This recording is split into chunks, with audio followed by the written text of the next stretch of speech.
Yeah, Fence, I think the general consensus from Ghanaians was that the two DMs that started the game were not progressing the ball necessarily enough. Okay. But I've looked at the game 3 times already, and I'm thinking that it wasn't necessarily because they couldn't progress the ball. It was a simple matter of, in the first half, not enough movement in front of the midfield. And I'll show you why. Because if you're a midfielder and you've got the ball, unless you want to dribble through, if your other players don't show up in good areas, there isn't much you can do. And throughout the first half, for Baba Idrisu, for Salis, even the centre backs, the front line gave them nothing to feed on. Yeah. So this is very much in the first half. And I'll show you what happened in the first half if you play it on. Okay. Now, if you move the first half on, this is one incident where this is Salis. As Salis grabs the ball, right? Okay. Salis grabs the ball and he's looking for a pass ahead of him. Okay. Now, mind you, we are looking at this whole space, right? This whole space in the half of our opponents, which is Madagascar. Yeah. Right? There isn't one attacker who is coming short to receive the ball whatsoever. In fact, none of them find themselves in this frame. So no Ghanaian attackers, obviously. At this point, they should be making runs back. Yeah, at this point, somebody should be, or a couple of them should be occupying these spaces, and at least that space, just so that there is an outlet for our midfielders. Nobody's making that run. Absolutely nobody. And when you look at the frame that I've frozen here, you've got our back line, you've got our 2 midfielders, and in the half of the Malagasy, the Ghanaians are far behind the midfield and right in front of the back line. So this way, he can't make a pass. He cannot make a pass. So look at him there. Oh, let me drag it way back here.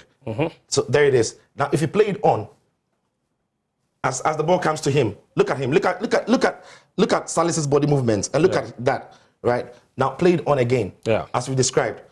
There's no ball. Nobody is in a good position for him to feed the ball through. And look at Salis. He's pointing. He's absolutely pointing that who am I feeding the ball to? Because at this point, you're expecting Mohamed Kudus to be somewhere here. Yeah. Right? You're expecting maybe Jordan as well to try and get... he's pointing at Jordan. And he's pointing at Kudus, actually, because this is a very good space for him to play the ball into. That space. It's a very good space for him to play the ball into. Yeah. Yeah, here. But nobody really is making a run. All of them are in places where he clearly can't find the ball. So if you play it on, there's no pass on. So he goes back. He has to go back. So we look at the game, we are thinking that our midfielders are not progressing the ball enough. And look at that. That is Salis still trying to make a run for himself and get into a space and receive the ball. None of our front men is doing the same. So they are forced to go wide. And in the process, they kick the ball out of touch, right? And there are several instances of this. Many instances, which I'll show you. There is another one, again, in similar fashion. The goalkeeper is trying to go long. There is no out ball. He goes to Nicholas Opoku. And while he does that, Nicholas Opoku doesn't have any pass. There is nobody making any run into this space, which if anybody does, into this space, which if anybody does, there's a pass there. There is no pass. Absolutely not. So now, what does Ali say to do? He has to hold on to the ball. Yeah. He's trying to dribble, and then Ghana loses the ball. So all our front men were locked in behind the midfield of the opponent, and nobody could find them. This is another example. Look at where Antoine Semenyo finds himself. Yeah. That is where he finds himself. That is where Jordan is. There's no Kudus, is out of shot. Out of picture. There's no Kudus, there's no Inaki. Now, this is the midfield, right? In decent position there and there. They're in decent positions, right? But there is nobody to play the ball to at this point. That is Salis. Who can Salis find from here? Nobody is showing. Absolutely nobody. He has to go square. Right? But this is a good space for somebody to drop into. All of them, look at where they are. Look at where... Very closely marked. Very closely marked. In spaces where it's impossible to progress the ball unless he's got enough whip around him to go long for the run of Jordan, which is not his game, Salis. So the attackers are not showing up in the first half. Again, he's pointing that who is there for him to find the ball. So it's not for the fact that they didn't want to progress the ball, but there wasn't enough movement ahead of them for them to progress that ball. So what does he do? He goes back, throws his hands up in frustration, tries to come short and pick the pass. Then Nicolas Opoku takes the matter into his own and trying to find Alidu. Ball is lost, right? And that was the recurring theme throughout the entire first half. Now, this is the few times that Mohamed Kudus got himself in this position. Okay. Right? He gets in front of the man and look at the pass of Baba Idris. So everybody thinks Baba only goes square. But the one time Kudus makes himself available, what does he do? He goes straight to him, right? There's pressure on Kudus. He can't turn and go around the body. So Kudus comes back as well because nobody follows the run of Kudus to back him up. So Kudus has to go back. And the same thing repeats itself. Baba is trying to go wide. Nobody's showing up, so the ball is lost.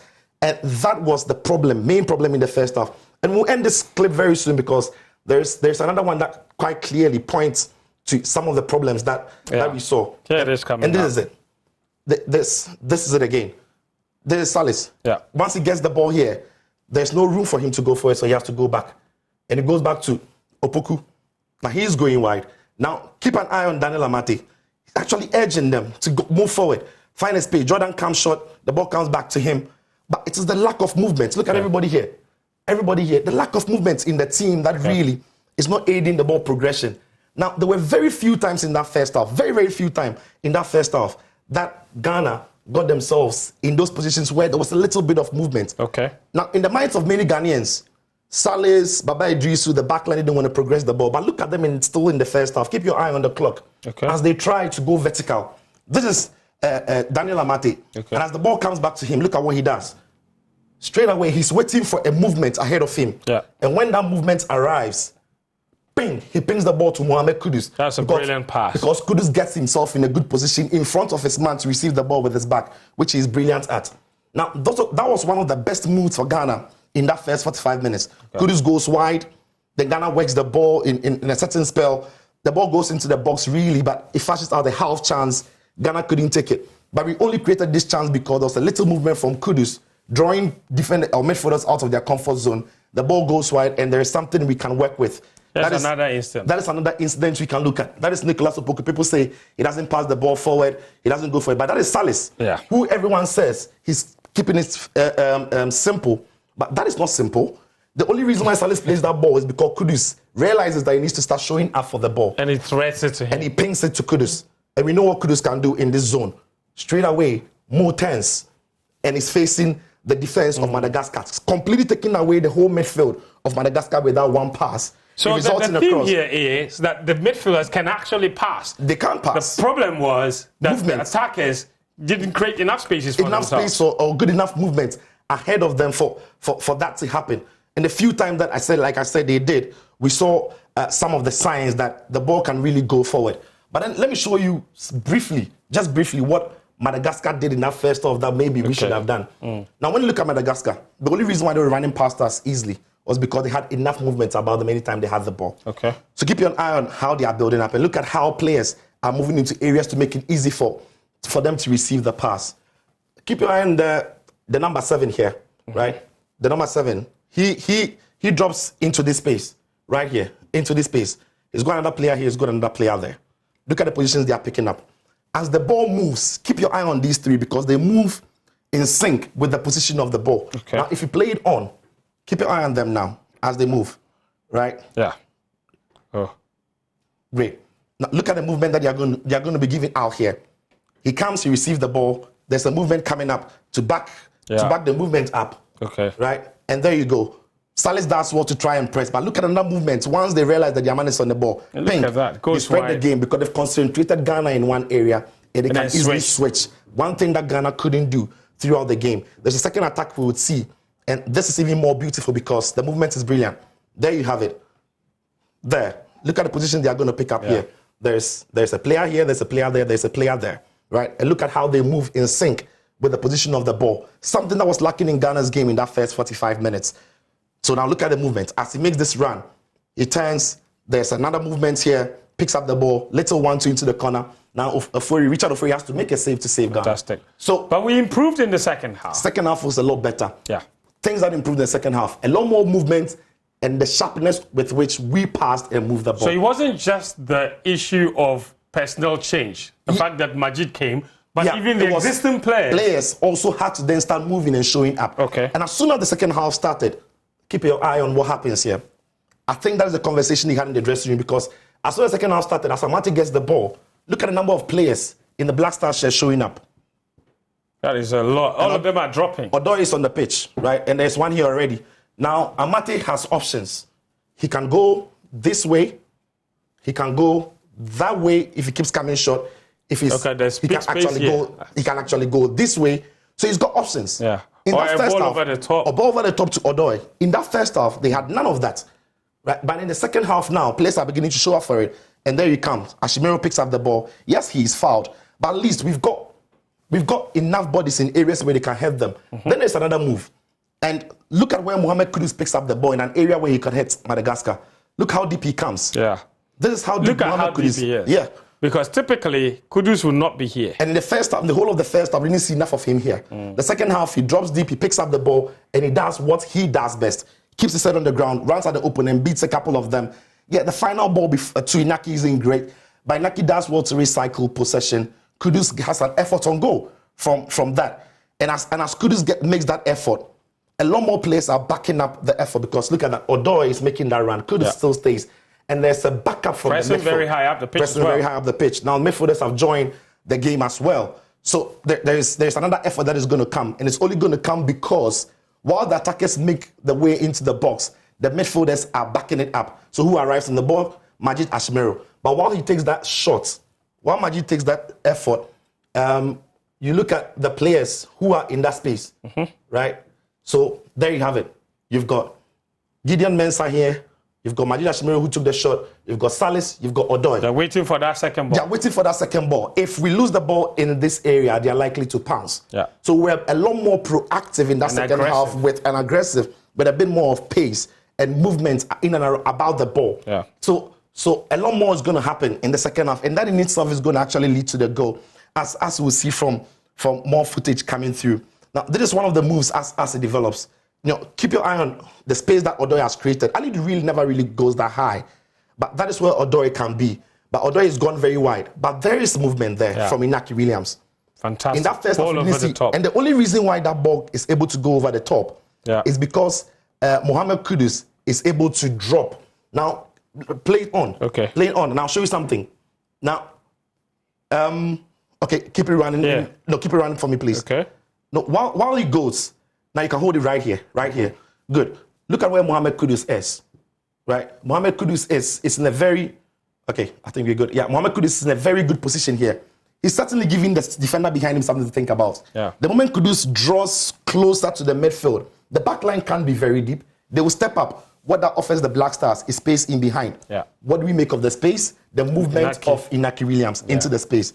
Did we think Nicolas Opoku couldn't play that pass? In the first half, it didn't look like it because there was no movement. Yeah. But in the second half, the ball goes to Inaki Williams, who is making that brilliant run over the top because there is space in behind, something we never found. Because therefore, like you're saying, so the movement of Kudus here was what drew this defender here, leaving this space. They have behind. to come short. They have to come short. If our attackers, all our attackers are on this line, then there's no point in them coming short, and that's the space that it left in behind. And we started seeing a lot more of that in that second half when the Black Stars started showing up for the ball, started coming short for the passes, and we started creating a lot more problems for the Malagasy. And we see a lot more of it. It's not just a one scenario, but there are multiple scenarios. And here is another incident.